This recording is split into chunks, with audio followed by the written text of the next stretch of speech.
আমার নাম কামরুন নাহার। আমি ৩৭ বছরের বিধবা একজন মহিলা।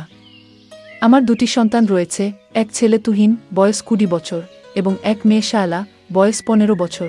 আজ আমি অনেক ভেবে সিদ্ধান্ত নিলাম আমার সাথে ঘটে যাওয়া ঘটনাটি তোমাদের সাথে শেয়ার করা উচিত।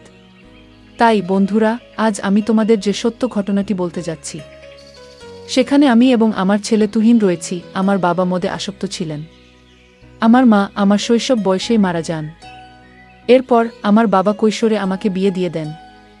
কয়েক বছর পর আমার ছেলে তুহিনের জন্ম হয় এবং পরে আমার একটি মেয়েও হয়। ৩ বছর আগে আমার স্বামী দুর্ঘটনার কারণে মারা যান। আমি পুরোপুরি ভেঙে পড়েছিলাম। তবে শ্বশুরবাড়ির লোকেরা অনেক সাহায্য করেছিল। আমি একটি দোকান খুললাম যাতে ছেলে মেয়েদের নিয়ে ভালো থাকতে পারি। সবকিছু ঠিকঠাক চলছিল। তবে প্রত্যেক মহিলার কিছু চাহিদা থাকে। রাত আসলে আমি নিজেকে খুব অসহায় মনে করতাম অন্য কারো সাথে সম্পর্কে জড়ানোর ক্ষেত্রে।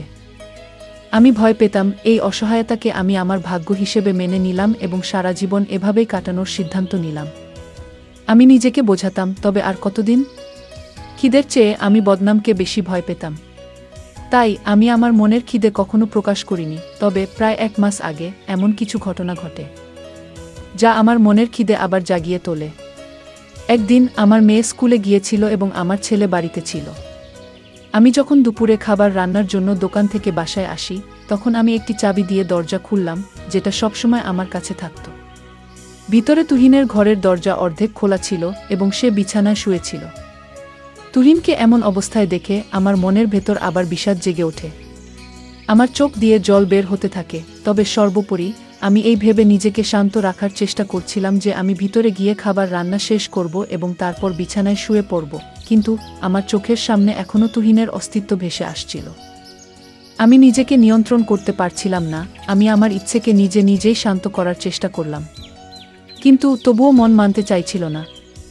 আমি ভাবছিলাম, সে তো আমার ছেলে। মা হয়ে আমি কিভাবে এসব চিন্তা করি? এ সময় নিজেকে খুব অপরাধী মনে হচ্ছিল। তবু আমার মনের গভীরে একটা ব্যথা ছিল। সেই কষ্টকে নিবারণ করার জন্য আমি অনেক কিছু চিন্তা করছিলাম। এইসব ভাবতে ভাবতে রাতে আমি ঠিকভাবে ঘুমাতে পারিনি। আমার খুব ইচ্ছে করছিল তুহিনকে দিয়ে লাগাতে। রাত প্রায় ১০টা বাজে। আমি আর শায়লা এক রুমে ঘুমাতাম। আমাদের বাড়িতে ২টি রুম ছিল। আমি ঘুমের ভান করে শুয়েছিলাম। হঠাৎ তুহিনের রুম থেকে শব্দ আসলো। তুহিন উঠে বাথরুমে চলে গেল। আমি মনে মনে ভাবছি, আজকের এই সুযোগ কাজে লাগাতে হবে। একটু পরে আমিও বাথরুমে চলে যাই।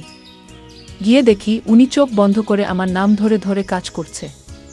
আমি কিছুক্ষণ দাঁড়িয়ে রইলাম। হঠাৎ আমি তুহিনের কানে ধরলাম।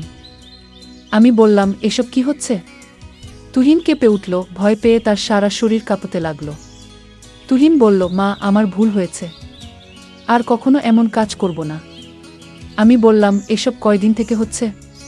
তুহিন বলছে, অনেক আগে থেকে, মা। আমি বললাম, তুই কি জানিস না এসব করলে যে শরীরের ক্ষতি হয়? তুহিন বলছে, আমি জানি মা, কিন্তু কি করব? আমি তো আর থাকতে পারছি না। আমি বললাম, তুমি থাকতে পারবে না বলে আমার সাথে কেন এসব করলে? আমার নাম ধরবে কেন? দুনিয়ার মানুষ তোর চোখে পড়েনি? তুহিন বলছে, মা, ভুল হয়েছে। আর কখনো এমন কাজ করব না। এখন তুমি আমাকে যে শাস্তি দিবে আমি মেনে নেব। আমি তুহিনের ভয় দেখে মনে মনে হাসছি, কিন্তু তার সাথে ঠিকই রাগ করে কথা বলছি। তার ওটা দাঁড়িয়ে আছে। আমি লোভ সামলাতে পারিনি এবং ভাবছি, আজ আমার এই সুযোগটা কাজে লাগিয়ে তুহিনকে আমার স্বামী বানাবো।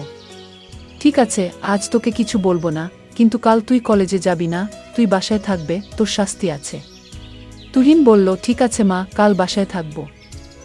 রাতে আমি ছেলের গল্প পড়ার পরে আমি আস্তে আস্তে আমার নিজের জায়গায় হাত দিলাম। আমার আবেগ সম্পূর্ণ সহনশীলতার বাইরে ছিল। আমি কল্পনা করছিলাম তুহিন আমাকে নিয়ে কত কিছু করছে। সে কি আমাকে বিয়ে করবে? আমি তার সাথে লাগাতে পারবো? তাকে কি আমি এখন লাগাতে দেব? এসব চিন্তা করে আমি রাতে ঘুমাতে পারিনি।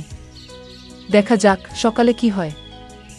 সকালে ঘুম থেকে উঠে সাজগোজ করলাম, নতুন শাড়ি পরলাম এবং তুহিনের সামনে গিয়ে দাঁড়ালাম। তুহিন আমাকে দেখে কিছুক্ষণ থেমে রইল, তারপর বলল, তুমি এত সুন্দর লাগছো, আজকের দিনটা আমার জন্য বিশেষ হবে। আমি তার কথায় একটু লজ্জা পেলাম, কিন্তু একই সঙ্গে আমার মন আরও উত্তেজিত হয়ে উঠল। আমরা কিছু কথা বললাম। কিন্তু আমার মধ্যে একটা অদ্ভুত অনুভূতি হচ্ছিল, যেন কিছুই আর আগের মতো নেই।